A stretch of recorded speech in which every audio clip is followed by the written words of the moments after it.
There's a YouTube show full of fun facts you need to know. Carl rings the bell and the members show to the GMP morning show.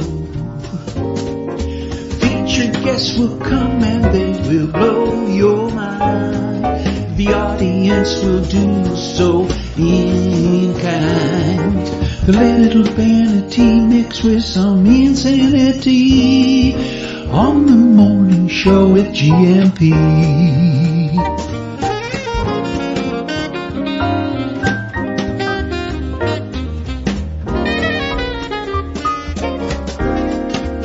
Hey, Gumpers.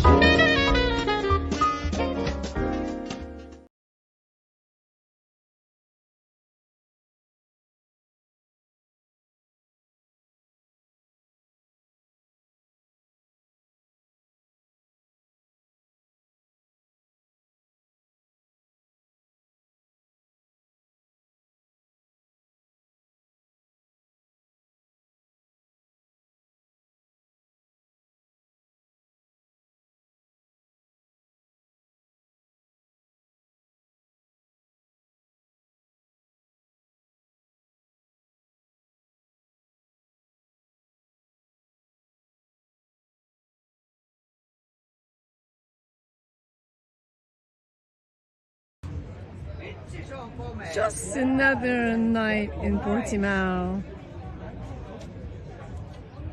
with this massive schooner leaving the port of Portimao. How beautiful is that? Wow. Spectacular. Love this. Life is beautiful. It's amazing.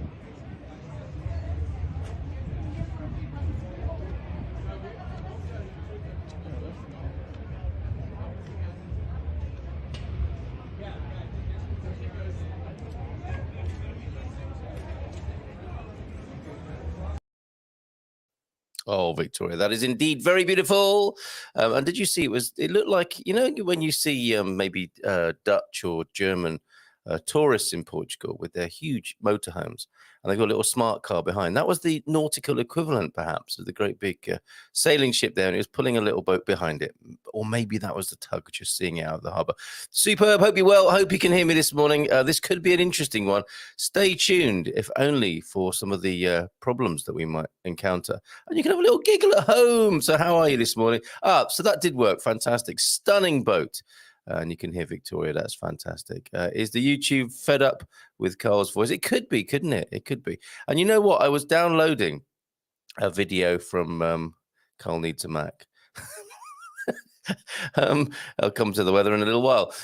Yes, I was downloading a video from Andy. Thank you so much for your video this morning, Andy.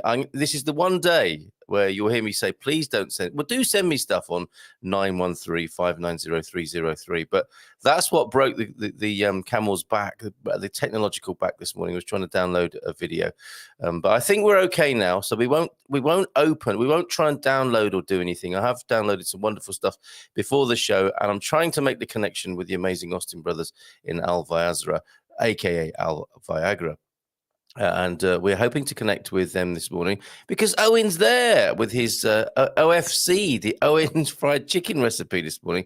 Ask anything about Portuguese. Well, it's Ask Anything About Portugal Wednesday, of course. So ask anything about Portuguese food. We will do our best to answer that, not as the experts, but speaking from our experience as expats, immigrants and foreigners here.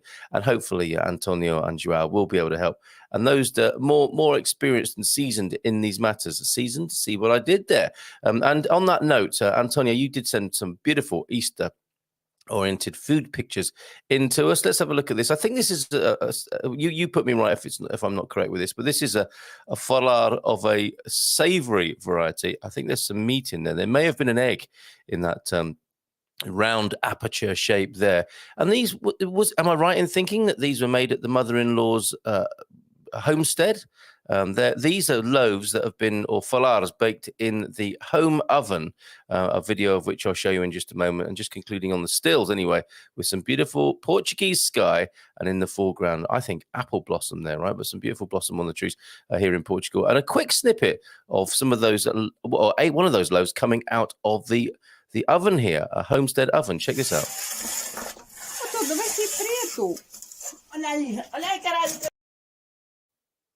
Isn't that beautiful? Now, if you've got one of those ovens built in an ingle nook or in an outhouse, that's what you can do with it. If you missed it, here it is again. Look, I think this is rather wonderful little glimpse of central Portuguese homesteading life.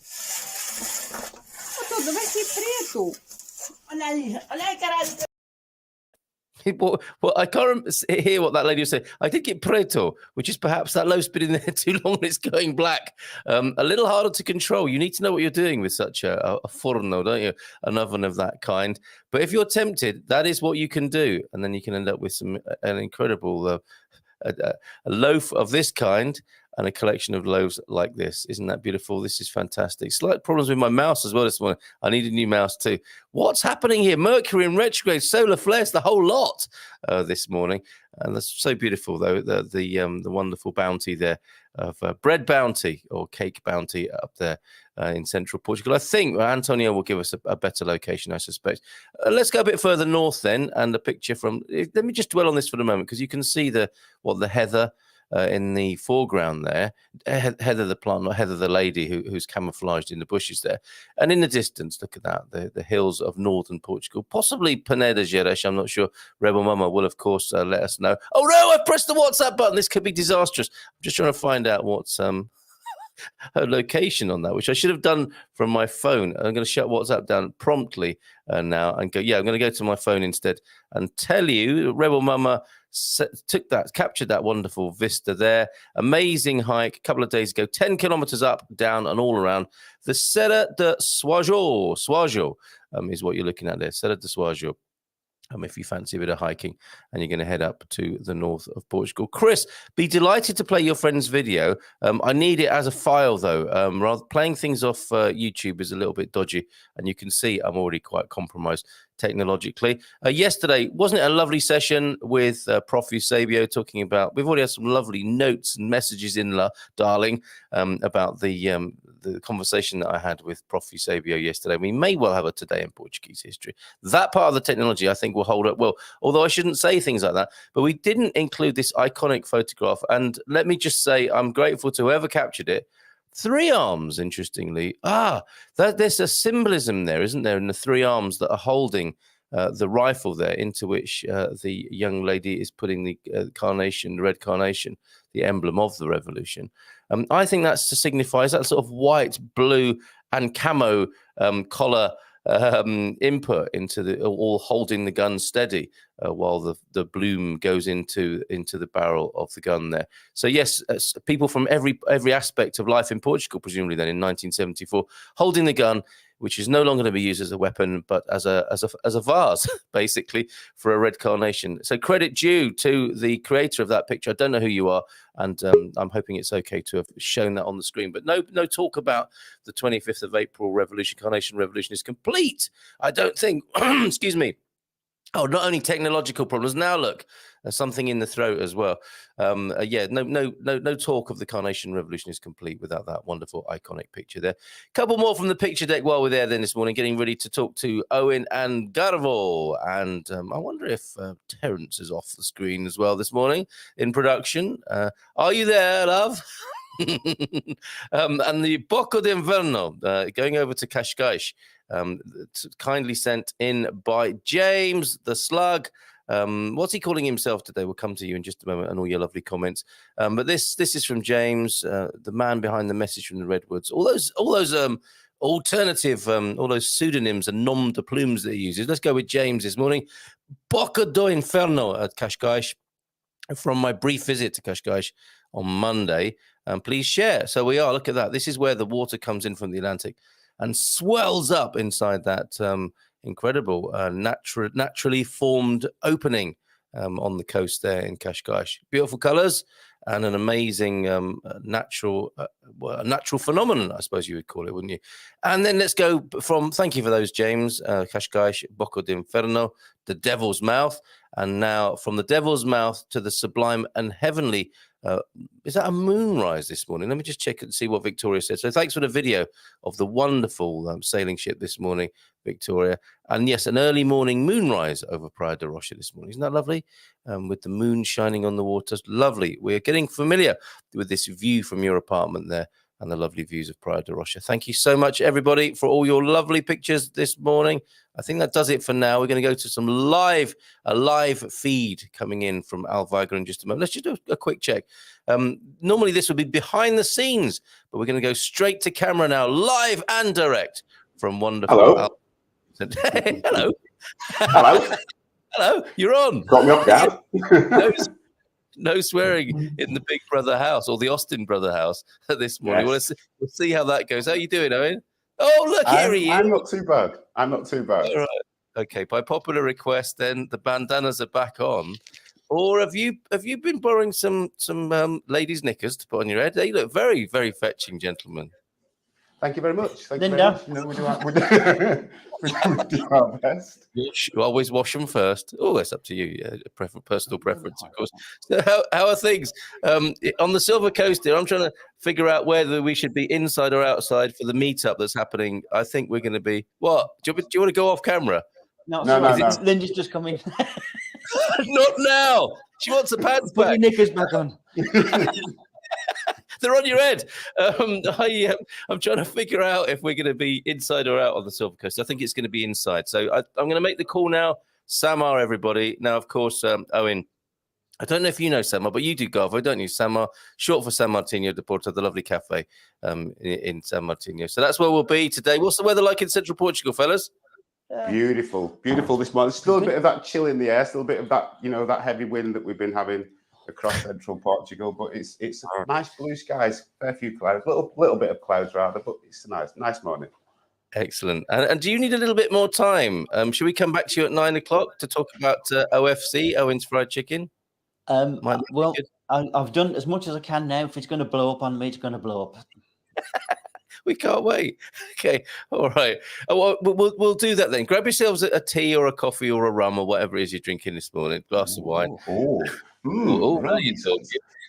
And we'll join you at 9 o'clock. So relax for a moment. Take 5, lovies, there in the amazing Austin Brothers studios, and we'll see you at 9 after we've gone through a few of the comments in the chat this morning. So looking forward to it, Owen. How should people prepare? They got to get out and get a bit of a chicken breast, have they, and some breadcrumbs and flour and seasoning. Chicken thighs would be good. That's the best. Grab your thighs, everybody. Ready for 9 o'clock. We will see you then, fellas. Thank you so much. See you in a bit. Stand by. Okay, there they go. So in Central Portugal, amazing Austin Brothers Studios there in Central Portugal. Back for some OFC. Long awaited because he was getting people's mouths watering some time ago, I think, with the talk. And I think what inspired this was my mention of taking my kids for fast food. Owen gives me a proper telling off each time he hears me. He thinks that's child abuse, I think, taking your kids to a fast food restaurant. There's no need for anyone else to pile in on that. I think they need to learn about every aspect of the culture so they're set up for life if we don't go there too often.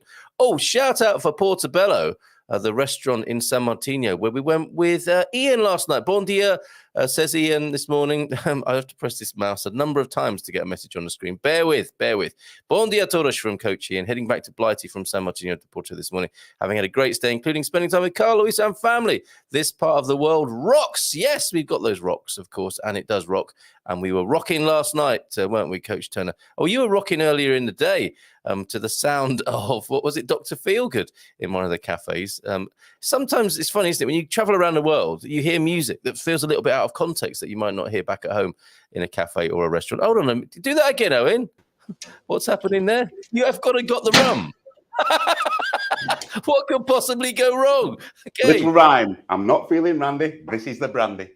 Okay, he's not feeling, but he may well be after that. So let's see what happens. And other alcoholic rhymes are very welcome. You just heard one there. He's not feeling randy.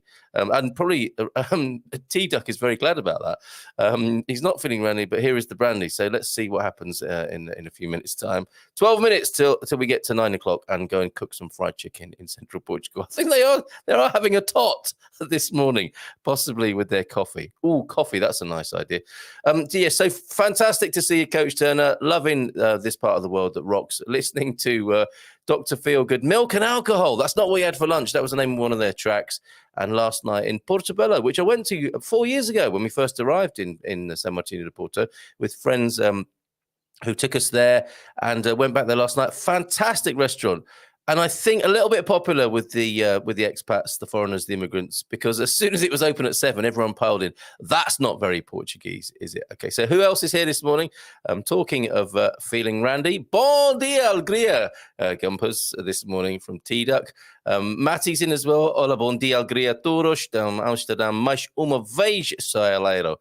So a sunny way, not or is, mais, more than a sunny way. I don't quite understand it. You've made it complicated for me, Matty.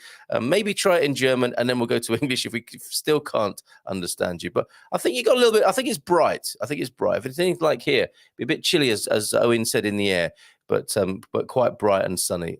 But you might still need 2 layers on, maybe 3. Baldylocks is here. Good morning, Gumpers from Baldylocks. How you doing, mate? And Pete, yesterday in British history. Oh, here we go. You've moved away, Pete. Let it go. Leave it.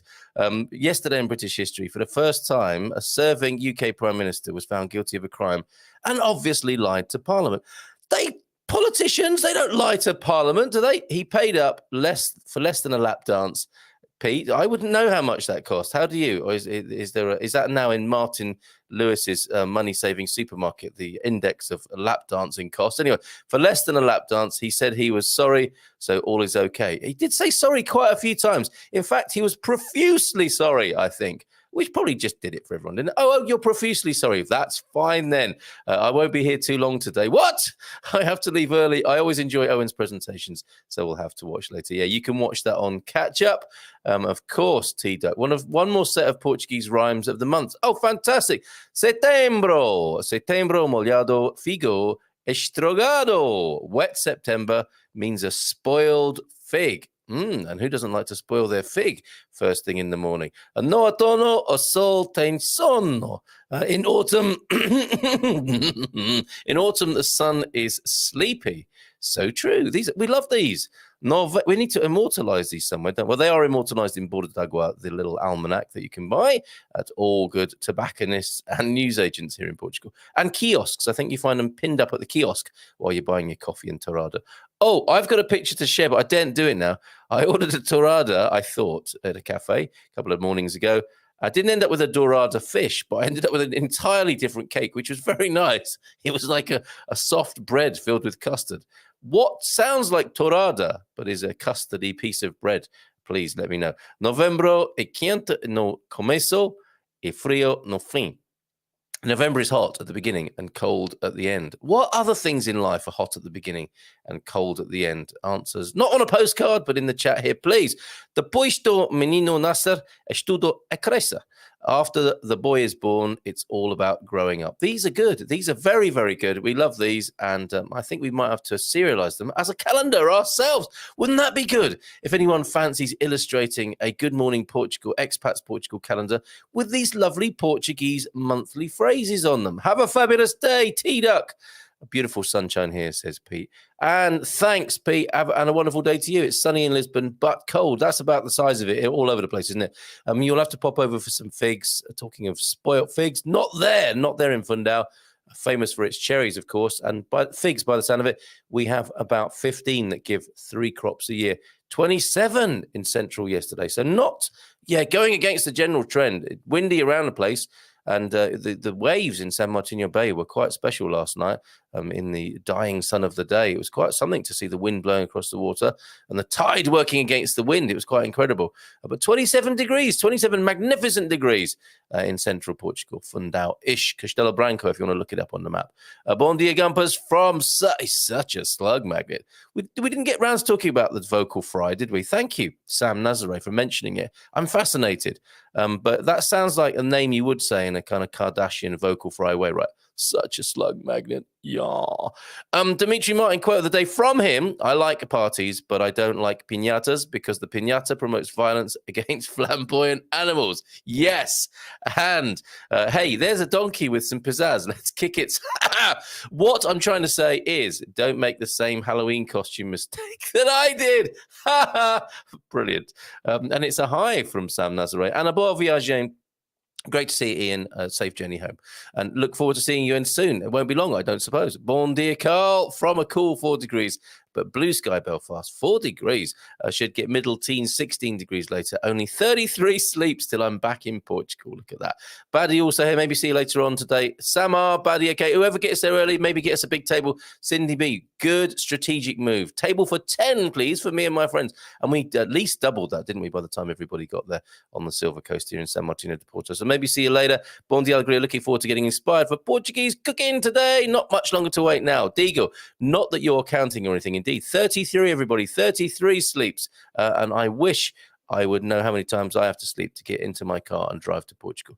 They are taking far too long. Wouldn't happen in Germany, would it? Good morning, everyone, says Chris. How's it going, Chris? Not telling us much about your journey so far to Porto. Andy's here. Bon dia, Millie and Wanda, the wife, them enjoy their meat. Okay, but I do not eat meat or fish. What is there for me in Portugal when eating out? Good question. I'll leave that to others to answer. Ask anything about Portugal. Always an interesting question. What is there for vegetarians and vegans? There is a pretty good selection, despite first appearances of a heavily meaty repertoire. And we'll start with that with Owen and Garvo in just a while. But you won't suffer as a vegetarian or vegan here in Portugal. Obviously, I mean, you're used to being a little bit more choosy, and that's what you'll have to be. But fresh food from the market, very, very good for the vegans and veggies. Bon dia, Gumpers, from a beautiful Nadadura. Hoping we'll see you later, Cindy B. Good morning to you. And of course, what else is it ever at Nadadura apart from beautiful? Thank you for that. Second of 3 trips out, 10 days with Minister of Home Affairs. Oh, that's lovely. That sounds lovely. I can't wait to see the pictures of you here in Portugal, Deagle. Good morning, everyone from Gemini. How you doing, Gemini? Great to have you here, as it is Pam as well. Pam's in and muted again. Oh, dear. Have I no sound? No. Really? I think we're okay. Because nobody's sent me a WhatsApp yet saying, Carl, you've been speaking for 12 minutes and we haven't had a word yet. Deagle, Andy, what can you eat? All menus, fish, meat. Yes, it would appear so, but I think it is better than it might immediately appear. I only know in Porto or Lisboa you can find vegan restaurants. Can't speak about anywhere south or Lisbon adjacent, but in some bigger towns in the north, you can find some on menus. I think that what you'll have to do there, if we talk about that for a moment, Andy, is you'll have to get good with your Portuguese so that you can make a special request and get something made to suit your taste. It is oh, okay, that was some time ago when I needed a Mac, when I was frozen and inaudible. That's the worst review ever, isn't it? What was it like? It was frozen and inaudible. But we got over it, didn't we? Yeah, Andy, brush up your Portuguese, talk to the waiter. What have you got? Alguma vegetarianos, faz favor, and see what happens. Bon dia, Gumpers, from Brian. How you and Storm doing? Brian and Mark is here too. Mark, how are you? Bon dia, alegria todos. And yes, that was indeed a stunning boat. We are going back in the comments stack here before we do a bit of cooking, or I say we, before Garvo and mainly Owen, right? And Garvo helps out, hoping to sneak the occasional tidbit. Do you say tidbit or titbit? Well, I don't know. Maybe we'll ask the experts in just a moment. Gary's here. Bon dia. Bon dia on a wonderful Wednesday. Yes, that's the spirit. Wonderful Wednesday. Oh, James, hearing your beautiful voice now. Thank you very much. Yeah, nice video. That tall ship, superb. I think we might have to play that again at the end of the show. Jim's in as well. Come on, Carl. How you doing, Jim? Hello, Stephen. Come on, Carl. You missed. And who doesn't like a little tug first thing in the morning? People are sending me these now. It's a round of applause from Central Portugal. And yesterday, I was talking about fresh peas, and someone sent me a message saying, you missed your opportunity. Who doesn't like a fresh pea first thing in the morning? Okay, it's going to be a good one. We put the technological problems behind them, and we're straight into the filth, everybody. Going to see the new Fantastical Beasts movie today. The popcorn last time was sugar-coated. Horrid. I will ask for pipocas con manteiga today. I think it's only salt or sugar. And who doesn't like it a bit salty first thing in the morning? Pam Smith, most restaurants have vegetarian option. Even traditional Portuguese places will always make you an omelette if you eat eggs. There you go, Andy. Omelettes or a salad. Safe bet is Italian restaurants. And there is a good one, isn't there? We know that in Pam, in Alcabasa. Hola, bom dia todos. Faz do dia. Beggar & Co. Somebody help me out. Yes, the song of the technology this morning. Her jazz funk royalty, Brit funk at its best. What a tune. It's a spin-off from Light of the World. Oh, yes. Some of the best of then and now. Very good. Yes, so there we go. Somebody help me out. Beggar & Co. Whoa, whoa, whoa. I like a plain foulard.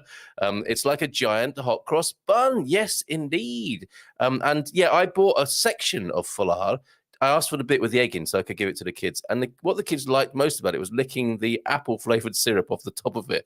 And then they left the boiled egg and the more bready bit for the parents. Up here in the north, I wouldn't say most, only a few in the large towns. There is pizza also, I suppose, and you could get cheese and veg only. Andy, we're helping out here, and I think we will get you towards your dietary and nutritional requirement. I saw some small, red-faced, sweaty and flushed, angry women. What? Dressed in black? Oh, no, hold on a minute. Whoa, back up that truck. Not ready for this yet. This needs to be played. Oh, brace yourselves, everybody. Pete's got a joke for you. Warning. Warning. Oh, no! I nearly didn't catch that in time. I saw some small, red-faced, sweaty and flushed, angry women, says Pete, dressed in black and white, outside the convent over the weekend. Across the hands! Oh, okay. I took guests to a very nice place, and all my vegan friends had was bread, mushrooms, olives, roasted peppers, and potatoes. I told them ahead that he was vegan. Okay, so sometimes it goes that way. I'm sure Andy is used to that. But that's not so bad, is it? That's not the same as being in France in the 1970s, where if you're a vegetarian, they just gave you less meat in what everybody else was having, right? Things have changed a bit. That sounds all right. Bread, mushroom, olives, roasted peppers, and potatoes. But I suppose when everyone else is tucking into something a little bit more elaborate, that doesn't feel so great. Bon dia, todos from Antonio F. We showed the lovely pictures this morning, Antonio. What was being baked in that outside oven? What did I say about Hell's Mouth, actually? Oh, did I call it the Devil's Mouth? Inferno, hell, of course. Hell's Mouth, actually. And you need to see that comment in context there, don't you? Solar, dad joke warning, please. We just got it in time. And one more from Pete. What's he up to now? We have a friend who is celiac. Even the arroz bolos have wheat in them. I think the official term is knackered. Okay. And not going so well for some vegetarians and vegans this morning. And that theme continues. Although I suspect Owen will be able to suggest a substitute. we do. In fact, it's quite ironic that we should be talking about vegan and vegetarian food because we have an accompaniment today with the OFC, which will not be prepared by me, but by this man. I'm shooting myself. Really? Absolutely. Is Garvo having a not in the kitchen, please? Has Garvo got a moment of glory then this morning? Tell us all about that, Garvo. He certainly has. Morning glory for me, mate, I'll tell you. Oh, we decided this morning. Well, obviously, we're doing the OFC today. And the accompaniment to the OFC is migas. Oh, yes. Very Portuguese, very traditional. Tell us a bit about the general idea, because we know it varies around Portugal, don't we, migas? What is it and what is yours? Well, it's a contentious thing because it's like very variable, and we could get into trouble with a lot of Portuguese people this morning. Yeah, But basically, we will.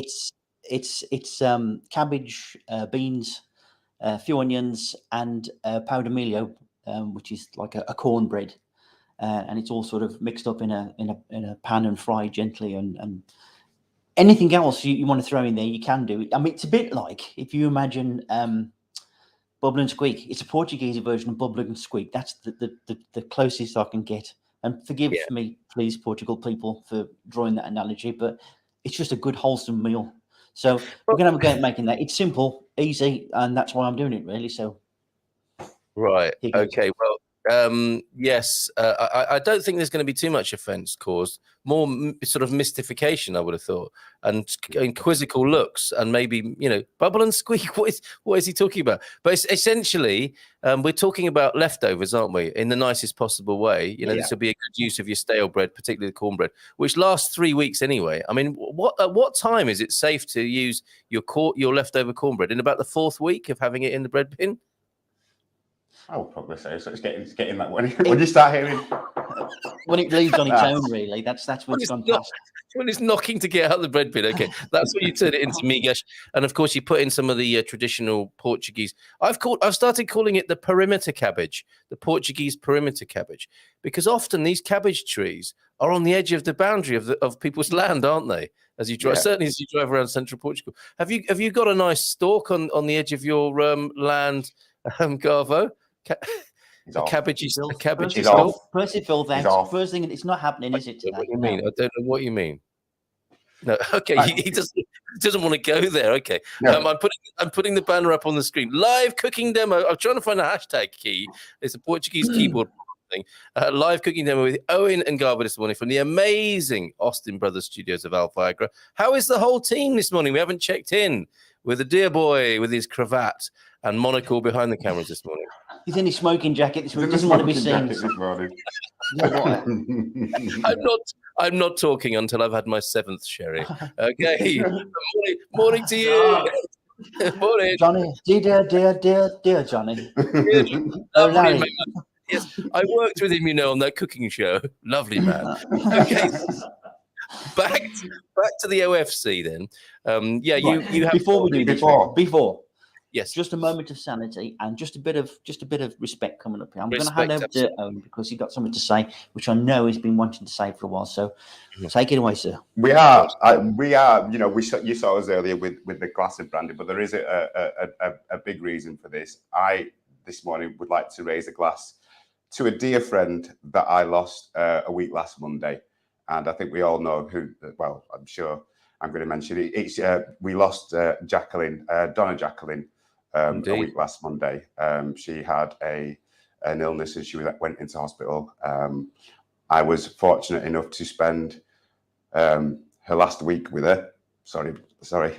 You want stay in there, kid? Stay in there. Mate.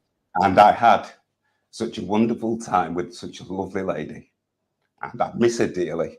I'd like to raise a glass to Donna Jacqueline Mary Brown. God bless you, love. Bless you, rest in peace.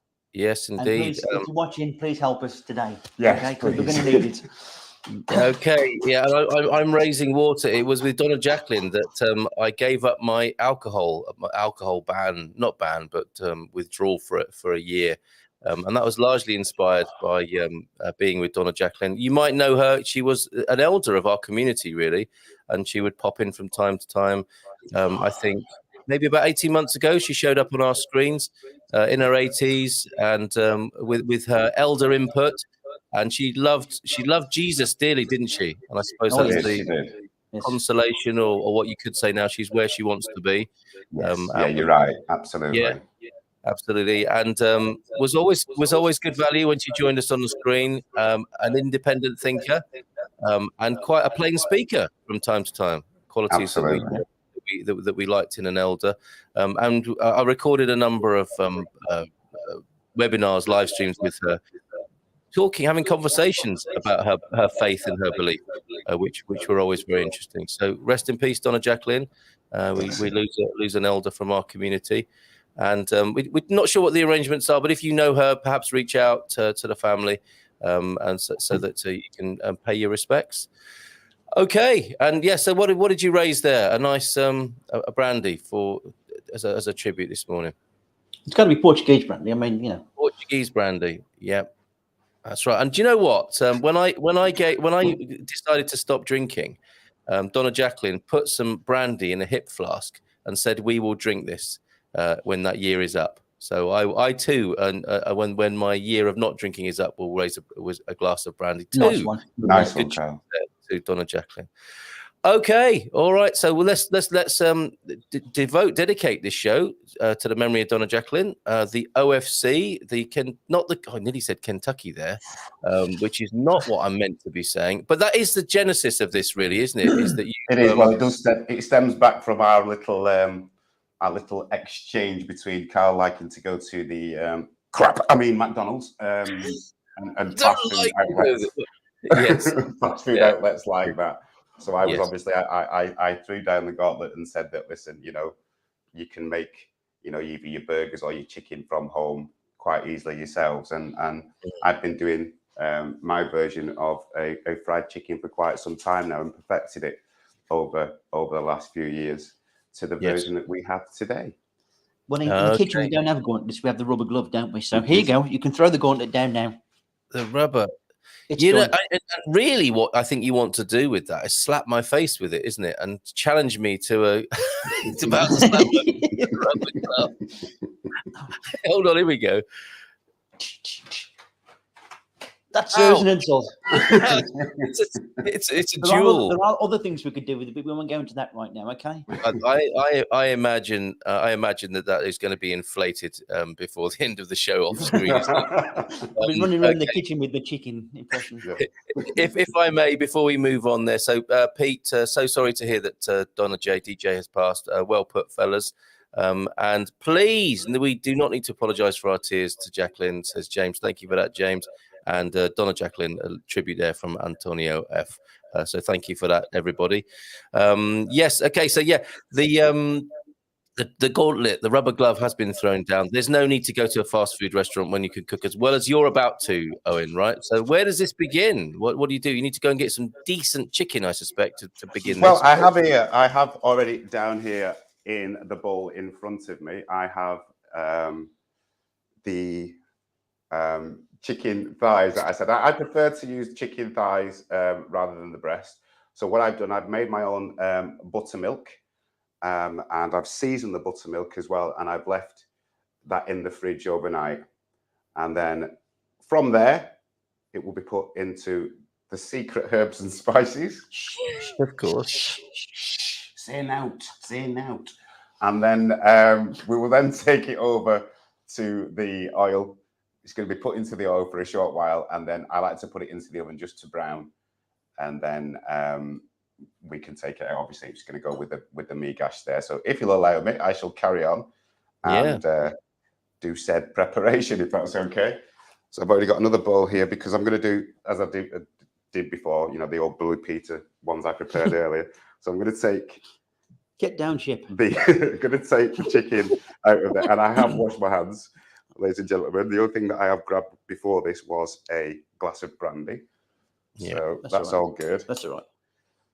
So just literally, I don't use a lot of this topping because it's quite flavoursome, and then, a lot of it does tend to drop off. What I didn't do, and I'm going to ask Garvo to do, if you just turn the frying pan on for me, please, Garvo. Can do. Pan on. So all I'm basically doing is just coating the chicken here with the secret herbs and spices. So the first question then for you, Owen, what's in the secret herbs and spices? Not telling. I'm not telling. This is definitely one thing I will not let go. It's. Can we have a bit of a clue then? I mean, some not serving suggestions. There are certainly. I've used a lot of mixed herbs: thyme, parsley, basil, dried, chopped. Okay. Salt, pepper. Yeah. Corn flour. Yeah. Turmeric, and I'm stopping there. He's stopping there. Okay, but I tried everybody. Right, so I'm going to coat a couple of pieces here. I've got three pieces to do. So I'm just going to make sure all these three pieces are coated. And then I can get rid of That there. I'll take that from you. Ah, thank you, Garvo. Thank you, Cheers. sir. I'm just going to sprinkle. Yeah, and you can't drink that, Garvo, so just leave it I alone. looked at it, I must admit. And it's just literally like, you know, I admit, Carl, I must admit here, I'm going to admit this is that when I used to live in Yorkshire, my favourite place to go for a quick meal was, in fact, Kentucky Fried Chicken. Oh, really? So I have actually, you know, been into places like that. But once I was hit by the cooking bug, obviously it was one of the things that I had to try first of all, because, yeah. You know, it's about balance, isn't it? A cheaper alternative actually than going to the place itself. Oh my goodness, it's not cheap, is it? To the extent of me going there, the amount of times I actually went to the KFC in my hometown is that I actually got sent a Christmas card with a voucher and also a birthday card with a voucher. Your usual of me going to KFC. That's amazing. Your usual serving window, sir. Yeah.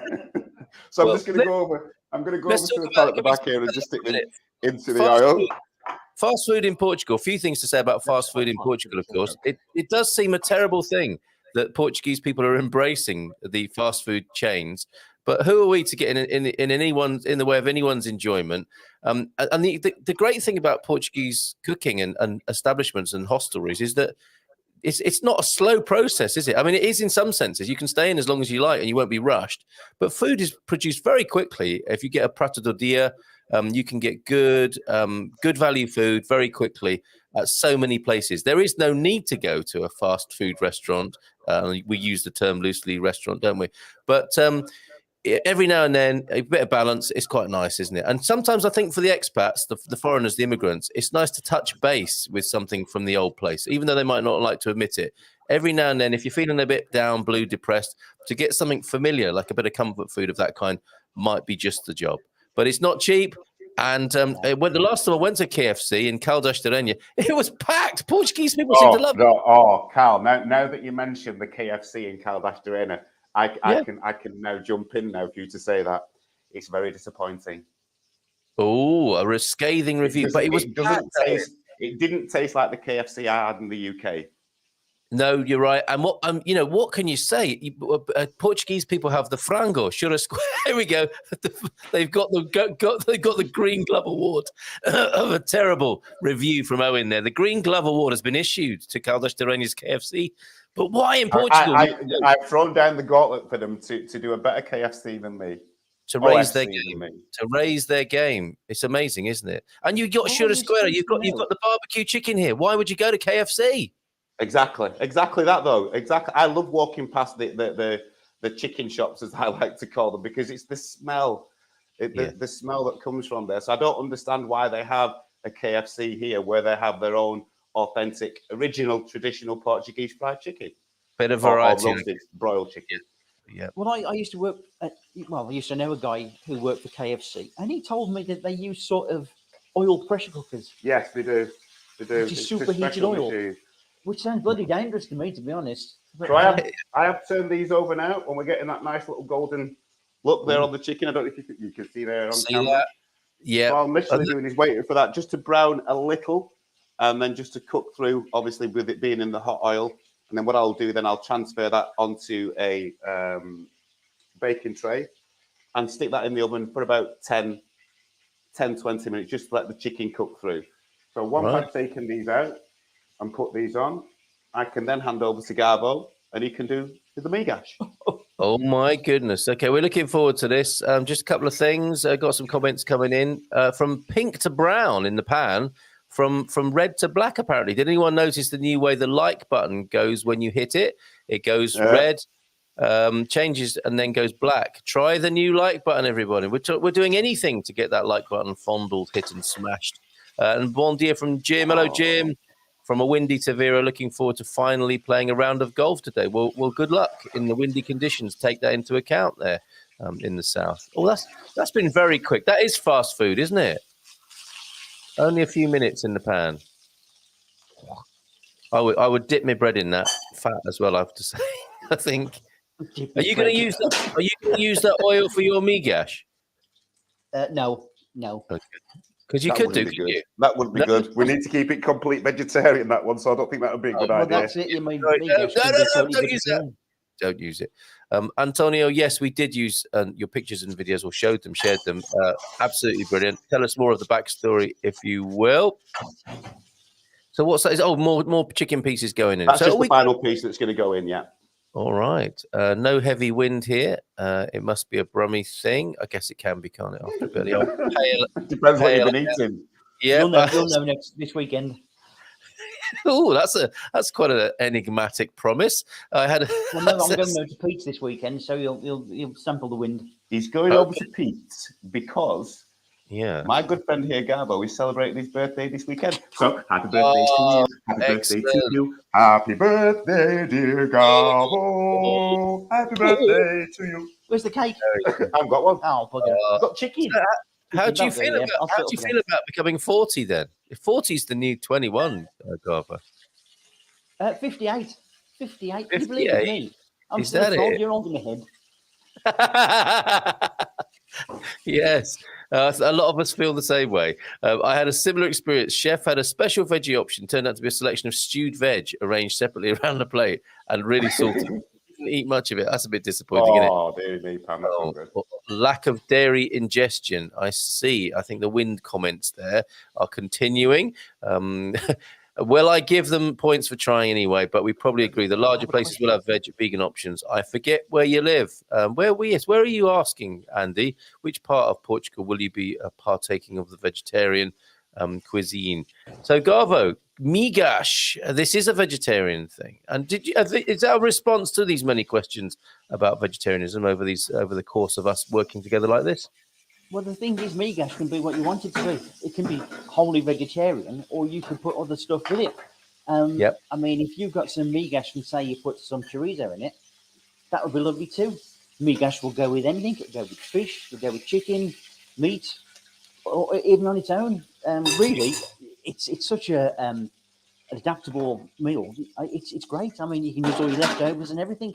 So, yeah, it can be vegetarian. It can be. Could we call it the Portuguese stir fry? Even could we go that far? No. There's not a lot of frying because you don't use a lot of oil in it. Okay. All right. No. All right. Okay. All right. I get it. We're not going to call it. I have a question. Sorry, before we go any further about the milk in the buttermilk. Yeah. Yes. What sort of milk is it? Does it matter? It doesn't matter at all. So could you use lactose-free milk? You could use lactose-free. In fact, there is some lactose. No, there isn't lactose-free milk. No, now we use my. But yeah, you can also one of the good things about that, because obviously you're soaking it in at night, overnight rather. You can put in your salt, your pepper, and any sort of spices. That's how I've kind of experimented, because it does add extra flavour to the chicken. So add whatever spices you want into that milk mixture. And sometimes to make it a little better, obviously with the buttermilk there, you can make your own. You can find loads of ideas and recipes on your favourite search engine to actually get the flavour imparted into the chicken flesh. So have a look round at that. You can add anything at all. Make it as hot and spicy if you want, or nice and calm. Thank you, Nunu. Cook. Yeah.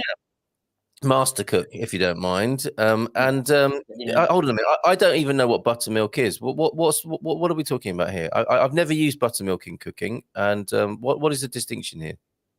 Well, buttermilk is how can I explain buttermilk? It's like milk with butter. It's like milk with butter. No, a good way of making buttermilk that I've found is literally you get your milk, and then you squeeze of lemon juice. So it looks as though it's curdling, but it's just a thicker consistency.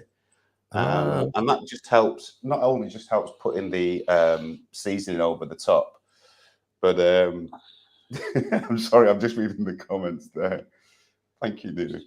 But yeah, you can. It's just a way of adding the flavour to the meat or rather the chicken that you're using. It's just a good way. It's something that the Americans use a lot when they are, when they're using their cooking. So I mean, I'm sure if there's any American people that are watching, they will correct me if I'm wrong. But that's where I got the idea for me because I wanted, when I was doing my OFC, is that I wanted to have a lot of flavour inside the chicken rather than just having it on the coating. Yes. So yeah, that's right, and I think we've all experienced that, haven't we? And if anyone who's tried to make this at home, that is the problem, isn't it? Is getting the flavour inside the chicken. So the marination, the overnight soaking, and that's the job of the buttermilk, is it? And the breakdown that helps. Okay. That helps greatly. Yeah. Okay. And you say you made yours by adding lemon juice to milk, but you can buy it as a carton of buttermilk, can you not? I haven't found it here in Portugal. If anybody has seen buttermilk in any of the supermarket, please let me know. But once again, obviously with the title Owen's Food Alchemy, is I like to make things from scratch. So what I tend to do is find a product that's in a supermarket and then go around and shop and see if I can find the individual ingredients and make it myself, because then I leave out all the E numbers and such likes. So then it's a more healthier version and better for the body. Okay, very good. Good question, Karen. Karen Lincoln Lee is here, everybody. How do I subscribe to this? Well, you can subscribe it as I'm sure the subscribe button, as well as hitting the like button. You can do the subscribe button of Expats Portugal. But I think Karen probably means, how does she stay in touch with you, Owen? Which is a great question. And subscribe. Well, I do have. Sorry, Carl. No, go on. Well, how do we stay in touch? I do have my own Facebook page of Owen's Food Alchemy. Yeah. You can follow me on there. Yes. I'm not up to scratch, obviously, with events that have happened over the last couple of weeks. I still yet haven't got together with my YouTube channel, but that will be coming in the coming weeks. It's just going to take a little bit of time for me to get that organised once I find myself a base.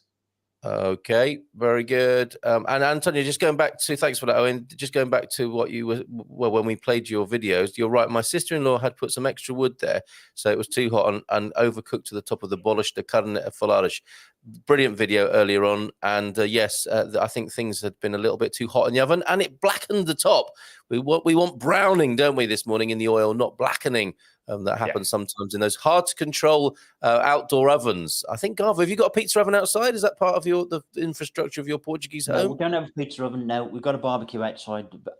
Young Benjamin would love a pizza oven, so I'm told. So he usually gets his way. So I think we'll have might stretch that. Oh, fantastic, fantastic. Okay, so sorry, gentlemen, with those divergences. We'll come back to your comments and questions and suggestions. It is Ask Anything About Portugal Wednesday. We're looking at food. We're having live food cooked for us. The hashtag OFC, Owen's Fried Chicken. But it's a migash, a little bit of a migash diversion. Over to me now, is it? I was coming my way. Okay, let's talk migash then. Right, migash. I think, right, to be truly experienced in living in Portugal, you got to do two things. You got to eat migash and drink beirão. Yeah. Otherwise, you just haven't done it, really, have you? Let's be honest. At the same time, is that a pairing suggestion? It's that sort of meal you could, I suppose. Really, it's just a good all-round meal. He's going to get his own back now for all them times I've been winding him up.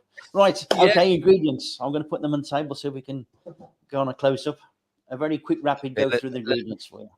Let me just take all those different kinds of migash. When I've just Googled migash, there, look at all the different types I've found, and that's exactly what we were talking about. So let's go to Garvo's particular style and take on this traditional Portuguese. Key ingredients: your powder milho, which is, I suppose that translates as cornbread.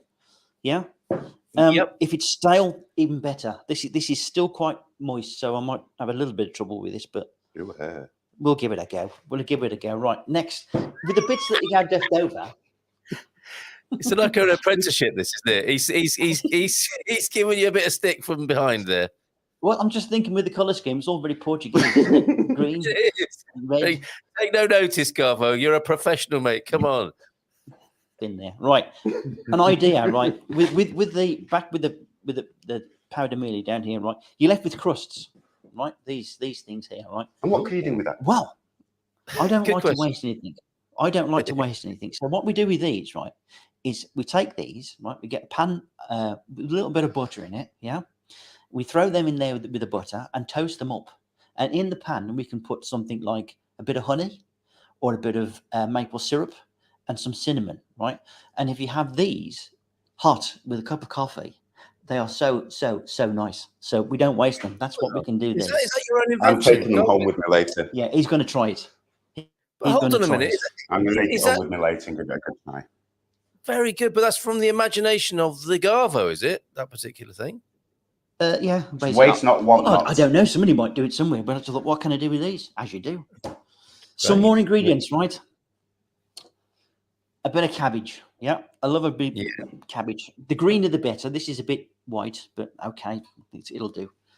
And some, where are we? Some onions.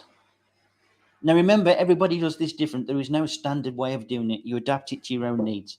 And some beans. Some beans. So cabbage and beans, you're going to have to be careful with this one. You know, make sure you got a lot of spice around you. The spice-wise, you've got a bit of pimenton, some salt, a bit of black pepper, and some garlic. Hold on a minute. Pimento, is that chili powder? No, don't get it mixed up with chili powder. It's what's the other name for it, Owen? It's like Paprika with a sort of a sweet edge to it, smoky sweet. Yeah, it's maybe not as hot as pepper. Or what might be called red pepper? Sort of, but with a more smoky sweet flavour to it. Okay, you could smoke your paprika, couldn't you? Yeah. Okay, pimenton. Well, the brands are available. Sweet pepper. There you go. Okay. So what I'm going to do is I'm going to go and get a pan. Oh, he's good. You've done this before, haven't you? Oh yeah. You've done this before. Oh yes. And what we do is light that up. Training. You're training him. You're showing him what you'd like to happen, right? In fact, we're going to have the big one. I think I'll have the big one in front. There we go. This might cause the camera a few problems, but we've had a lot of technical difficulties today. Really, but you never know. I mean, it's seamless so far. It's really good, and I thank you for it. Your level of professionalism. So, dry pan first of all, nothing in it, because what we're going to do is we take the breadcrumbs, throw them in the pan, and sort of just toast them up and dry them up a bit. Yeah. So I'm going to go over there, throw them in there, get rid of that over there. Where's my spatula gone? Here we are. So just to ask that, Garvo, with the, as you were saying, to do the cinnamon addition to the bread that you have remaining here. Yes. Could you also make that savoury and fry it off and use them as croutons in a soup? I think you could. I think that's another use for it. Okay. Really, I mean, look, we've had this conversation many times about wasting food. That's it. And I think if you can use bits and bobs that you have left over, then all to the better, because, you know, with a cup of coffee, I mean, I can tell you that you try it. They are so nice. Yeah. You're just not going to want to leave them alone. So. And I think the other day as well, Carl, I sent you the ackee and saltfish that I did. Yeah, and, you did. Also going with that, after with the remainder that I had left over, the very next day I made some saltfish fritters. So it's all about using up all the ingredients, because I think a lot of the time when we are cooking things is that we are left with a small amount. And 9 times out of 10, it's usually about day 4 that we end up putting it into the compost. Whereas you can stretch. I mean, I plan to do, hopefully in the futures, to do an actual section where the food that I buy, I will make progressive meals from said ingredients. Yeah. Beautiful. Well, beautiful. Yes. Aki's amazing, isn't it? I mean, it really does look like a lychee. If you're not used to it, it's quite an unusual looking thing. It is. Once you can get over the texture shock, let's call it that way, it's a beautiful fruit to eat, and a nice addition. Okay, this show I think this comment came in a little bit earlier on. This show is getting out of hand. I think that's when I just fit of the giggles, and I'd gone very red. Apparently, you want me to go on that one? The director's coming. He's just coming. He's throwing his weight around. Yeah. I went for this one because it's the big burner. That's why. Mm-hmm. I think Andy's liking our advice, actually. Thanks, everyone, for supporting Andy. Yes, good advice about asking in Portuguese. Yes, used to limited choice. And thanks, everybody. And you know what? Chris had a vegetarian francesinha. Who'd have thought that would be even possible? Wow. So in Porto, I'm wondering, essentially the francesinha is every piece of meat available, isn't it, at any given moment, and then put into a sandwich. cheese on top and a beery gravy. But I imagine that's quite a good challenge for somebody who's seriously cooking for vegans or vegetarians to make something of that kind. Classic dish of Portugal. So good call, Chris, on that one. Oh, what's happening here?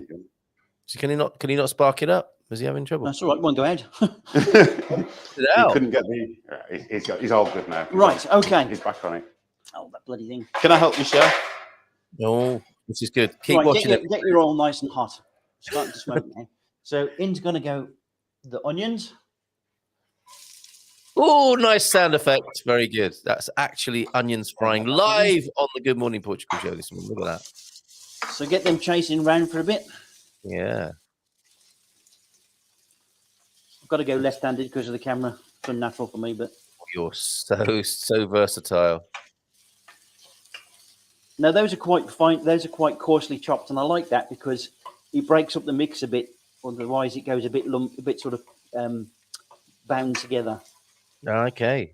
So let them little chaps fizzle away, and then the cabbage goes in. Thank you, sir. Yeah. Okay, chef. Oh, Andy's going out for a walk, and we'll catch up later. That's before the rain arrives. Yes, everybody. Good news for the gardeners and the ducks. It's going to be raining the rest of this week. So, ciao bellas from Andy.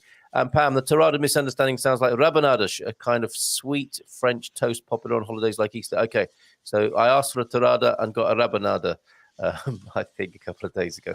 Oh, that's So easy, pronunciation, isn't it? It could have been a lot worse. It could have been a lot worse. What's hot at the beginning and then cold at the end? Relationship, says Andy. Am I being too cynical? Does not apply to Wander and Minute. Well said, Andy. You saved that by the end there. And what's this? I've been learning Portuguese sayings from friends that you might not find online. Is this rude? Água corrente. Não mata gente. What does that mean? And dare you put that on the screen?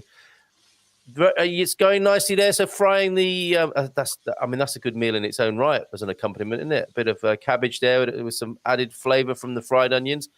Did you put any seasoning in yet, Garvo? Or is it just the onions? Went in, I do believe. I'm just about to go there now. So, okay. Spoon. Here you go, chef. A spoon. Thank you. Right. Depending on how hot you like it or how spicy you like it, in goes the pimenton, right? Oh, look at that bit of colour going in. Very good. Very nice. Oh, Gilda's here this morning as well. Did you enjoy the baby goat, Gilda? I think Gilda had lovely. That was actually quite nice. That Gilda sent the photograph that she sent of the goat. I'm a bit partial to goat myself. Gary, what did you and Linda have to eat last evening? Goat curry. Goat curry. The goat cabrita, is that right? See, cabrita. And that. Did you make that as well, Owen? I made that last night. Yes, I brought it with me for Linda and Gary. Well, for us all, really. So for anyone, is goat available at a Portuguese butcher then? Oh yes, very much so. All right. Bit of pepper. Oh, Jean's in as well. Morning, Jean. Boa madrugada a todos e feliz carta to everybody there. Thank you very much, Jean. There's somebody missing this morning that would have liked the old OFC. Is Suze in the chat? Or is she on her way to Portugal? Suze might be on her way to Portugal. She might be running about selling stuff and getting rid of stuff this morning. Yeah. Right, if we come back to the pan. Sorry, let me get rid of that comment. And if you're coming back to the pan. And you see the cabbage is wilted. It's wilted down a bit. It can happen to anyone, Garvo. Okay. We don't like to talk about wilted things, but this is one of the times we have to. So now it's time for the beans to go in. Okay. And can you add any beans? Yeah, I suppose you could, really. Give it some beans. There you go. Now I'm going to do something really contentious in a minute. That's going to, if this doesn't upset Portuguese people, then nothing will. Because this is probably going to be sacrilege to them. Well, this could make a good segment. As it is now, right? You could have it like that. There's no problem. Yeah? It's just a simple, good old meal when you put the breadcrumbs in. In fact, I'm going to do the contentious thing now. So here we go. Look away now. Balsamic vinegar. Balsamic vinegar. Right? Yeah. Now I find if you put a bit of this in, it just how can I say? Lifts it because there's a lot of beans and starch in it. So if you put some of this in, it just kind of loosens things up and sharpens cuts through. Okay, got it. Yeah. Yeah, it does. And I haven't opened the bottle. It's a brand new bottle, so. Okay, while you're doing that, Sarah's saying to Andy, you'll have a great time here, Andy. We've had very successful plant-based expeditions throughout the south end of the country with Rebel Mama's endorsement of the north that makes it all good. So there you go. And Pete's a salty guy. If you're a keeper, if you like salty popcorn, always a clincher on a date. You're on trial a little bit on a date. You go to the cinema. Is he or she going to have salty or sugary? And that could say a lot about the future and the viability of the relationship there. Have we got that balsamic vinegar? We're doing comparison. Oh, Chris, did you go to Vegana in Bonfils? You can tell me with you. I think a vegan recommendation for Porto there. Vegana in Bonfils, a sweet place to go to. Very good. And Couve Galego. I have lots of it, as does everyone in the north, with any amount of dirt outside. Yes, indeed. This is the Portuguese perimeter cabbage. I think you've used a kind of lighter cabbage there, Garvo. More the right. Is that a hispy cabbage you're using? The pointed cabbage. Right. Go back to the pan. Right. Okay. Back to the pan. Owen has tried it without. Without. Right. Muito bom. Now, tell me, if we just give that a bit of a whiz.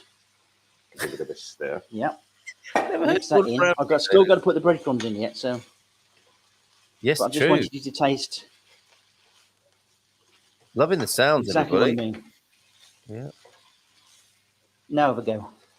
Oh, Leslie, thanks. Lots of vegan restaurants in the Algarve, says Leslie. Thank you, Leslie. Good morning to you.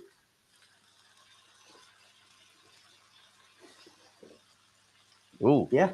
Boom. The nod that says it all. Oh, he's dead. He's dead. Sorry about that, everybody. Right, the breadcrumbs are going in now. Yes. And we're almost there. It's that quick. What was that, about 10 minutes? Almost there.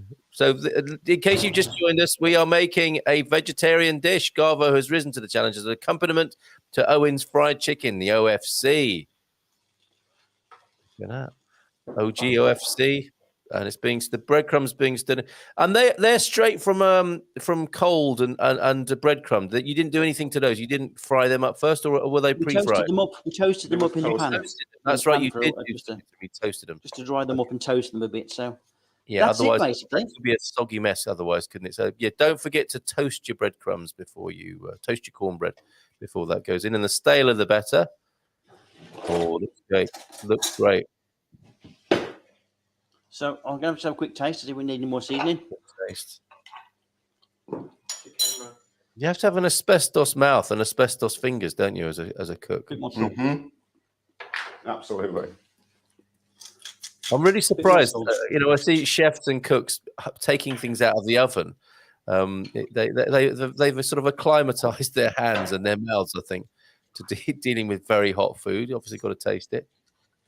It's even worse when you're taking something really, really spicy out of an oven, and then obviously you got double heat there. You've got the heat from the spices themselves, and the heat from the warmth of the oven. Suffering for your art, and for what did he say? Art. He said suffering for your art. Oh right. Suffering for your art, you brummy. Honestly, I thought he said breathe through your. What's he doing now? Is he's turned his back? He's done. We're going to stirring something. It's for your attention now. The final product. Okay, Thank you very much. Well, if you'd like to just put some on the plate, Morning, Doug. around here. Dougie, are you joining us for the meetup? We're just down the road from you. It'd be lovely to see you in the flesh, my boy.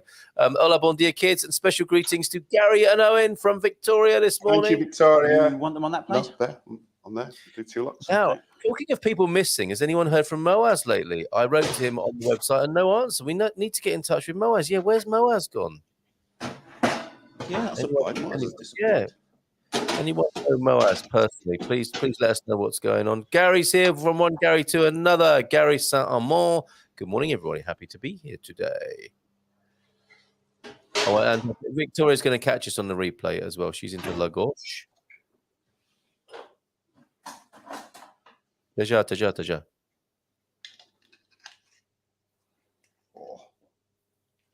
And you're quite right, Nunu. This is a tribute to Jacqueline. I think she did love her food, and I think she should have enjoyed this bit of OFC. Now, breaking with tradition, It's not going to be me the first one to try this. It's going to be Owen. Aha. Okay.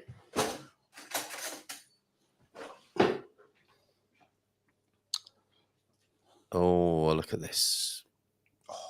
The big moment. Migash, everybody, and Owen's fried chicken. In case you're...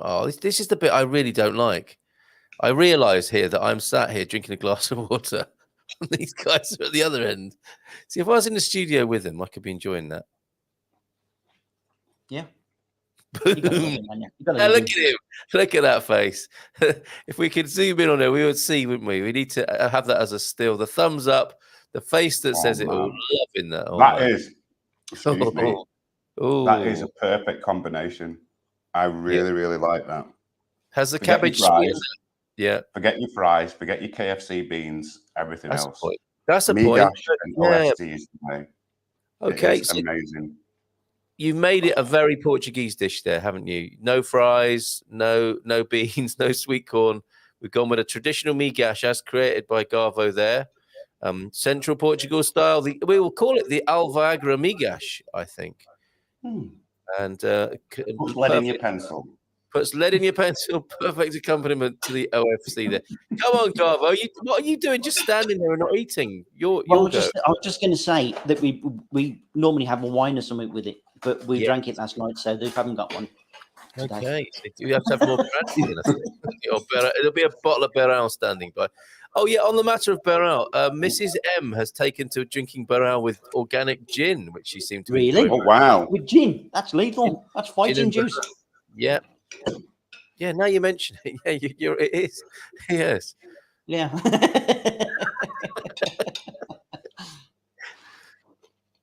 Oh, yeah, man, that goes How on. is that, Garvo? It fell off my fork. Yeah, that's nice. Good combo. Isn't it? Yeah. Oh, very good. Do you find two gentlemen have cooked before you there? Are you harsher on your own cooking than other people's, or less so? What are you harsher?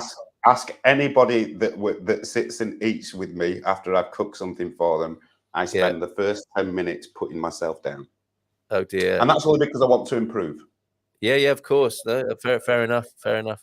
Okay, so thumbs up all round there. Does Terence get any? Is he trying any? Do you want to try some? You don't want to get. Yep. Yeah. You'll come round and try some in a minute. Yeah, it's very difficult getting off your silk smoking jacket, though, isn't it? Try cleaning it. Sat there doing a Baldunican. All right, so run us through it again, if you will, please. Both recipes.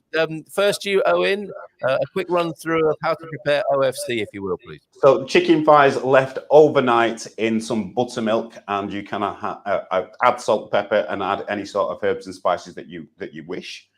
And then the very next day, I will put the actual coating, the seasoning on there. Basically corn flour, turmeric, multi-herbs and spices. I'll leave it at that.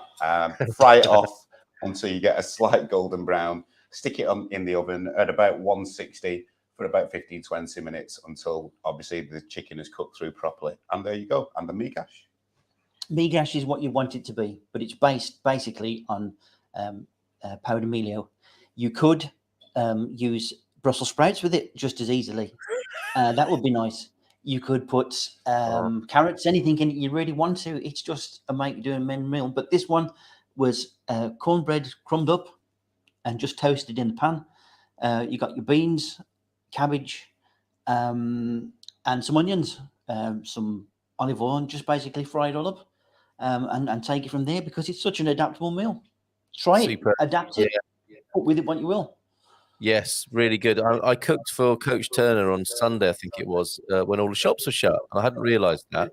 And you can't complain about loving Portuguese life, traditional life, and then complain that the shops are shut. I had to do a pantry scraper. I made a fish, a fish pie. And I think this is the same sort of meal, isn't it? If you find yourself caught out, you could probably knock up a migash from the cabbage in your garden and some stale bread, fry it up. And I'm going to try this again You didn't like the idea of it being the Portuguese stir fry, but it does look a little bit like. Oh, stop it! That is unkind. Stop it, you two. Migas is possibly Portuguese special fried rice, looking like it in the pan there. You know, the little bits and pieces that are left over, bring it all together and make something out of nothing effectively there, which is what you've done. It's a miracle this morning. Nice job, Garvo. Nice job, Owen. Will you hang out with us as we look at the rest of the comments in the chat while you're eating? Yeah, we can hang out for a bit. You're the best. Okay, but before we do that, we have a today in Portuguese history. So let's go for that, shall we?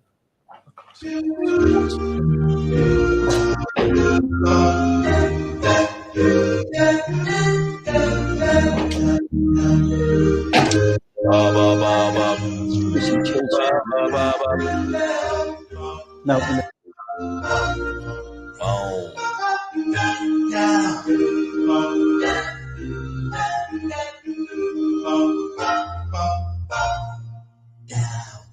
There you go. So everything a lot slower and more difficult this morning with a mouse that doesn't work and a slightly slow-running PC. Do you know, I'm sure things have got worse since I put security protection. Isn't that a kind of metaphor for the times we live in? You protect yourself, and all these fear-based things make life worse. So often, don't they? But today in Portuguese history, I digress. Thank you, Prof. So good to talk to you yesterday about the Carnation Revolution, and wonderful reviews and comments still coming in about that. Today in Portuguese history, 1987, Rosa Mota wins her first Boston Marathon in 2:25:21. Her first of 3 race victories. So there you go. Boston Marathon, 1987, Rosa Mota there. Presumably in the picture. Fantastic, good stuff. Let's go back to the live feed of the comments and bring these 2 gentlemen who've cooked for you this morning. In look at this, nearly finished over there, isn't it? He's having seconds there. So let's this is for the director. Very good, quite right too. Okay, the director's cut. I like it. The director's cut. Very good. Okay, I'm just trying to find our right place in the comments this morning. And yeah, Moaz, where is Moaz, everybody? If we could reach out and find out what's going on with Moaz, that would be a really good thing. This show is getting out of hand. That's going back a bit, but it could have been said at a number of shows during the show. Oh, okay, yes, Chris, the Francesina. Pamela Smith, they called it Francesina. I wouldn't. It was a vegan restaurant. My wife had shrimp tacos, vegan restaurant. Which looked amazing. She would not give me a bite. You know it's good when people won't share. My daughter had a very good veg burger there. Okay, very good. And there is a Rei dos Frangos near me. That's a chain of barbecue chicken restaurants, isn't it, across Portugal? I do like the independents, but Rei dos Frangos has an incredible range, and it does have migas, I remember, as well. Very popular at the weekend, queuing out the door. I'm not a fast food person. That's from you, Pam. Thank you. I'm not a fast food person, says Deagle. I find them very salty, sugary, feel bloated, but inside 2 hours, hungry and very thirsty. That's why we go there, isn't it, for that phenomenon, to satisfy a hunger we think we have, which comes back again within a little while. So, yeah, and I guess they call it added value, Deagle, there, don't they? Yeah, a vegan restaurant that had shrimp tacos. That is an interesting one. Were they kind of real shrimps, or was it a vegan shrimp that they created there? Deagle, totally agree with you on your assessment of fast food restaurants there. I'm not going to read that one, Pete. American KFC is very salty. Yeah, and I think James is going to do a research project just to make sure that it's very salty. And I imagine we've seeded that idea in a few people's minds today. Talking about all this fast food. Coimbra district, yeah, you'll be mysteriously wondering why you're driving towards a fast food restaurant, and it'll be us that put that idea. But do give us a go at home. Go to the supermarket, get yourself some chicken thighs and pull out the old cornbread from the back of the bread bin and do what these gentlemen have done. Coimbra district, your way pretty much then. You guys likely to be up in the hills. Okay, you'll have some lovely restaurants out and about in the central Portugal countryside. And Coimbra as well. I'm pretty sure Coimbra's well served for good restaurants of a vegan and vegetarian twist as well. Oh, anyone tried a sorda? Are you an sorda fan, either of you? Could you tell us what it is? I have. It's got to be done right, otherwise it can be awful. But if it's done in the right way, it's really quite nice. Yeah.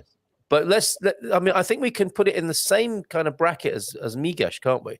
Because I suspect it was leftover food. And I don't mean that in a bad way at all. We've talked before, haven't we, Owen, about how important it is to make sure you use everything as much as possible and don't waste food.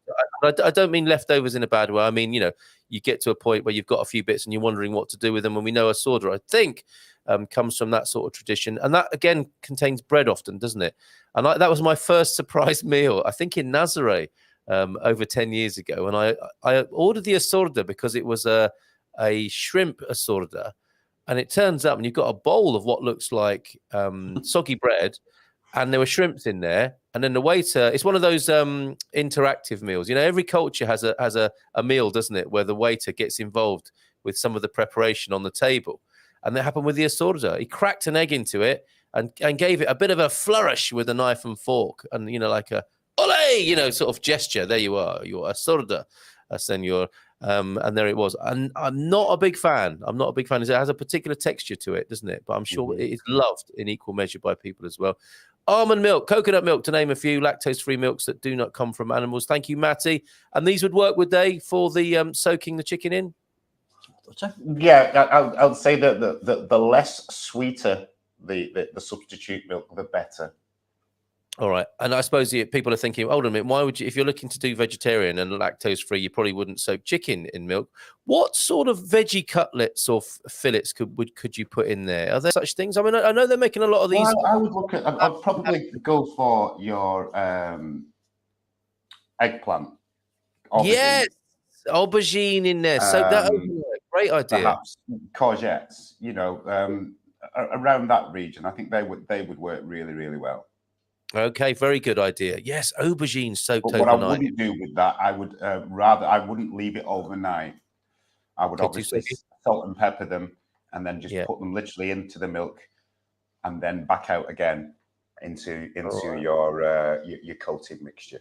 Very good. Okay, going back in the comments, buttermilk is a slightly sour liquid left after butter has been churned. Buttermilk, traditionally, it was a liquid left behind after churning butter out of culture cream. My grandma used to drink it every day. Shout out to all the grandmas drinking buttermilk this morning. Where in Portugal are Owen and Garvo that they have a gas service? I was under the impression everything everywhere. Oh, expats everywhere, right? Not expats everywhere, not Josh and Kaylee, but everything everywhere in capital letters was electric. I will miss my gas range when in Portugal. You don't need to, Gene.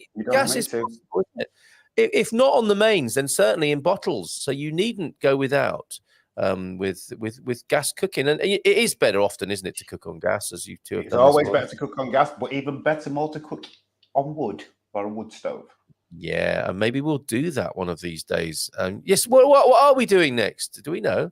Good point. Any thoughts? That is, I haven't really thought about it. How about some ideas from the lovely audience of the Gumpers? That's a good idea. Let's find out from the Gumpers, because obviously this, as I say, we're dedicating doing this today to Jacqueline, but also it was Suze. I remember Suze was going on about she would miss her KFC. So it was a big shout out to Suze as well, if you're watching on replay. Well, as we're springtime, as we're moving into the garden more, maybe, and talking of cooking over wood, perhaps the barbecuing or the outside oven, maybe that could be a steer in that direction. I think that's a good idea. Well done, Nubianet. I woke up, but did you stay awake? Because you were talking to me about this, weren't you? About dropping off again after staying up late or getting up early to watch us. We do appreciate it. Agree. Disgusting. That could be buttermilk or Boris Johnson, couldn't it? Mains gas, I think they are in central Portugal. Bottled gas is more common, it is. But you get it delivered. You don't have to go and get it yourself necessarily. Rebel Mama, in the north, we don't have natural gas. You will after Garvo's Migash. We don't have a natural gas service unless they have it in Porto, don't know. We use propane and butane tanks for our gas appliances. That's a brand name, Garvo's Migash. Garvo's Migash gas. Garvo, buy Migash. So suffering from a bit of Migash there. So gas is available everywhere. Thanks, Antonio. In bigger towns, you might have piped gas, and in all other areas, you have access to bottled gas. So, yeah, that's another worry allayed here on Ask Anything About Portugal Wednesday. Non-food related question. What is needed to get an AL license and where to get it? You would start at the Camera, wouldn't you, to get your AL license? Alojamento Local, that is starting a B&B or an Airbnb. Go to your Camera for that. And also talk to the community. If few people have done it on Expats Portugal, and notably Maria Costa in Tomar. She'll tell you, she'll point you in the right direction. Yeah, I don't know where one neighborhood starts and another ends. We will visit Vegana before we leave Porto. Thanks for the tip. So shout out to Vegana this morning. And those shrimps were vegan, vegetarian shrimps. They were fake shrimps. Mock shrimps, you could say. All right, who doesn't like a bit of okay, yes, this show is getting out of hand. More reliable than electric when lines go down in storms. Yes, you do have a little bit more self-sufficiency there, don't you, with the gas supply. 36 watching, and you can store as many bottles as you like in your Prepo cellar. Probably not a safe thing to do. Out in the gas cage, I should say. Sorry, Owen, what's up? Are you telling people off? I'm just looking at the Capricorn 12's comment. Yeah. Okay. Yes, this is 36 watching, only 27 likes. We can do this. Hit that like button like a politician bangs the dispatch box. There you go. I was going to say then. I was. Yes, like a politician, and then has to resign, saying he loves his family the day after. I believe one of the 2 grills in the outdoor kitchen is propane. Yay. That's all good. Iris is here. It was great to see you both on the webinar last week. Hola, bon dia todos from Iris. How are you doing? Douglas, looking better than my breakfast this morning. Breakfast in Nazaré. Dougie was a bit shocked about how he thought COVID had affected Nazaré. Said he was looking a little bit. I think it's the wind and the weather. Give it a sunny day and all will be well in Nazaré there, Doug. Maybe we'll see you at the meetup. I hope so. Now, after Hurricane Sandy, everyone has their own generators. I dread losing power now because the din is horrific. Oh, of a generator. Yeah. Carl, I might be in trouble here. You can get vegan meats of all types and cheeses also. My friends had a vegan francesinha last time in Porto, and they loved it. Okay, fair play. Yes, and Russian gas, of course. There, no, Garvo gas, powered by Migash. Carl, Portuguese saying means if the water is running, it won't kill anyone. Told when we were filling our water at a stream in the mountain. That is a lovely phrase, isn't it? When you think, is the water safe? Well, if it's running, it won't kill anyone. It's the stagnant water you need to worry about. There's a metaphor. Morning, guys. Yeah. No Wi-Fi. Oh, well, back now. This show had you in mind, Suze. Yes. And what was it you who wanted the OFC? Owen, I love goat, but I never bought it to cook. What cut should I ask for? An easy one to prepare for a non-cooker person, so faz favor. So, yes, ordering goat to the Portuguese butcher. How to? Well, I'm just literally asking. I'll go and ask for cabrito. I forgot the other name. It's just gone. Cabra. Yeah. Cabra. And generally, because when I'm doing the curried goat, I always cook it on the bone because you're getting lots and lots of flavour. So just asking partido, and they will cut whichever piece. I'm sure they will point out to whether it be the leg, shoulder. But I would suggest you get a multi. A mixture of the different cuts, especially if you're going to use a slow cooker as well, because the longer you cook it, the more it falls off the bone and the more flavour is left in the goat meat itself. Same with the wild boar, right? These are things that are cooked nicely, slowly, for a long time in a cast iron pot, maybe in one of those outside ovens. So there you go, Rebel Mama. That's what you should be asking for. Nice one, Suze. A message has been left for Moaz. Got to look after each other in this community. Thank you for mentioning that. Where's Moaz? We've left a message on Moaz's WhatsApp, so it might pop up before the end of the show with any like. All very kind, says Andy, to indulge my food tastes, damp inside in winter, and veggie diet. Biggest challenge ahead. Yes, for the dog, it will be the pine caterpillars. Yes, Wanda calls them the pine weasels. Not heard of that. Yeah, be careful with the processionaries. Absolutely right. A little bit of a note for you, I think, Garvo. Needs an egg, that Migash, which you can do. You took the word straight out because I was going to mention it, right? If you just don't want to, have anything else, put an egg on top because it just go really, really nice. So I completely agree with you. Okay, so he says put an egg in it. I mean, are you doing it fried rice style and breaking it into the dish there, or are you putting a fried egg on top like the Portuguese like to do? Or you could have a fried egg, or you could have a poached egg. I think really, cooking one straight in there would be probably a bit beyond my capabilities. But maybe you could do it without breaking the egg. I don't know. Yeah, I think that'd be doable. All you would do is make that a well. Inside there, and fry your egg. That's common sense, isn't it? Really? In that space. I never thought about that. That's why you are what you are. Right there. Or more like a kedgeree, if you'd put in the poached egg in. A bit of flaked fish in there, that'd be nice. See, it's so versatile. Absolutely. Okay, And once again, if like you were saying, Carl, with the fried rice version, I would definitely say with that is make a scrambled egg in a separate frying pan, and then when this is ready, then add it and mix it. So Break it in sometimes there. you find that if you're going to crack or put the scrambled egg mixture straight into the pan, some of it might not set. So best to do your scrambled egg beforehand and then add it to just by mixing it in. Look at that. Rebel Mama agreeing. Where's the egg? Which you could say. I mean, I'm sure that's a standard Portuguese phrase, isn't it? Because you get eggs with so many dishes here. Onde ovo, you can say if you're missing an egg. Yeah, missed by GMP and asked if he's okay. Thanks, Suze, for taking care of that. Why stop at one egg, says Pete there. A turkey egg, a great big turkey egg in there. Almost 100% likes. Fondle that like button for this delicious show. Thanks, Cindy B. Beautiful. Looks gorgeous, healthy too. I need to find that. Yes, that we didn't say that today. I mean, that's a pretty healthy meal you've made there. I need to find that smoked sweet red pepper and give it a try. Thanks, guys. All supermarkets around here will sell it in their spices. Yep, nice one. And Miguel Caldera is here. Great chefs. Isn't that lovely? So you have been given an accolade, I think, there by a proper, authentic Portuguese person and who hasn't taken offense at what you were saying or doing to their cultural icons of certainly of migas there. Bread, soup, stew, I think that's the assorda. And not for me. Yes, I think you have to be proper Portuguese through and through, which you are, Eusebio, of course. But I think that maybe that Kentish town twist has put you off the assorda, maybe. A vegan restaurant is all vegan. In California, we had vegan Japanese sushi and other types of international vegan foods also. Amazing stuff. And I'm not vegan. Well, it's always good when you're not a vegan, but you still love the grub, right? I love Portugal. Love a sorda de marisco, the one I was talking about with shrimps and fish in there. Diogo, great to hear from you. We are coming to the end of the show. Eggplant or courgettes as an alternative for the crispy crumb there. And how about healthy spare ribs? Didn't you do spare ribs? Or have we talked about it? No, but we could do it. That'd be nice on a barbecue. Yes, you've cooked ribs, haven't you? But not on the show. I think that's I've cooked ribs, but not on the show. That's right. Yeah. Okay. Yes, I knew I was right in associating ribs with you. Good suggestion, Matty.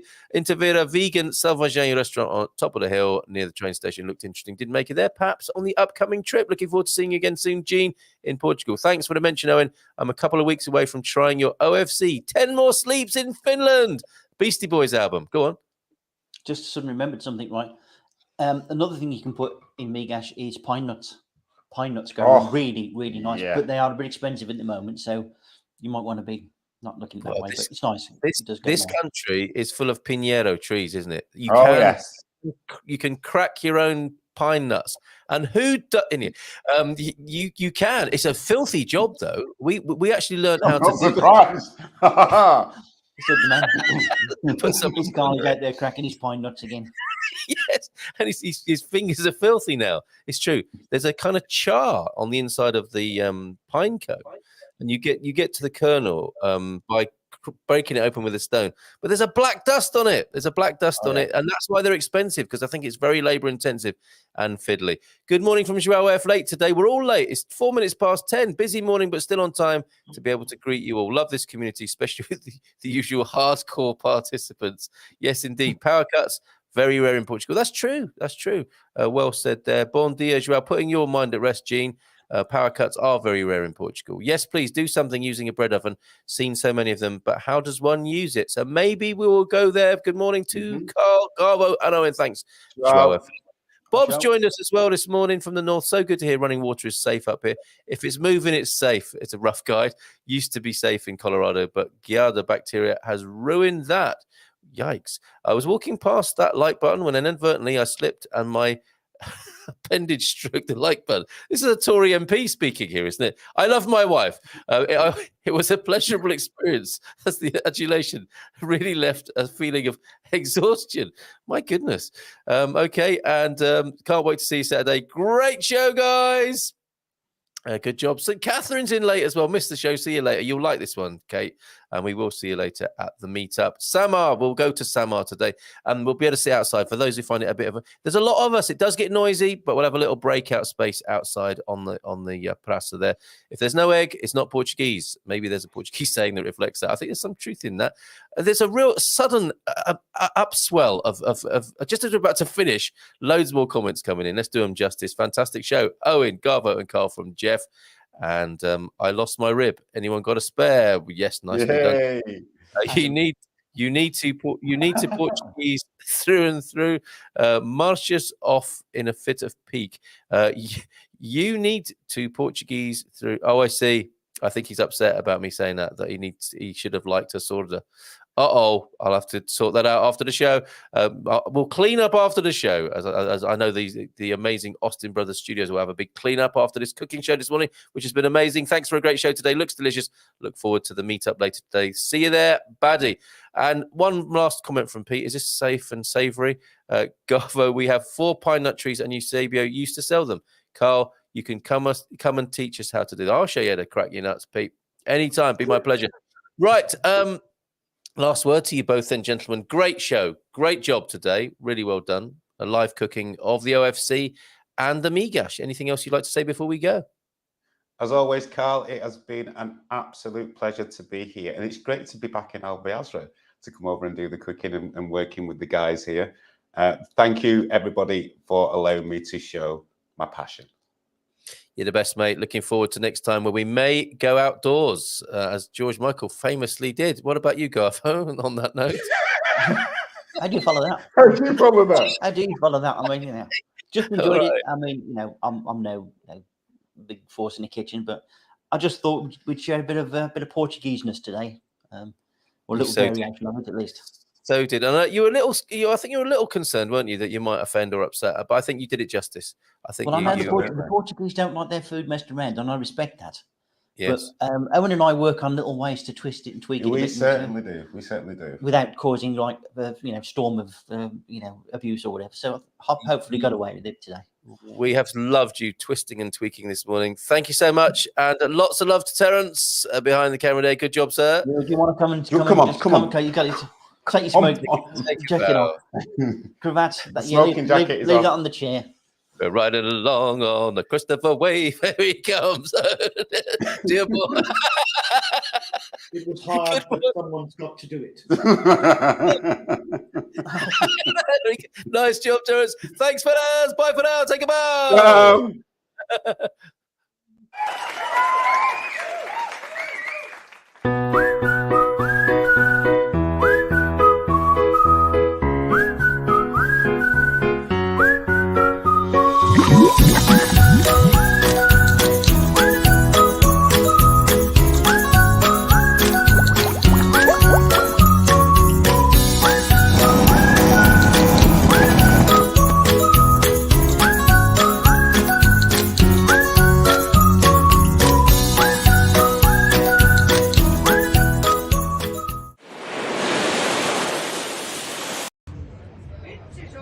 Just another night in Portimao with this massive schooner leaving the port of Portimao. How beautiful is that? Wow. Spectacular. Love this. Life is beautiful. It's amazing.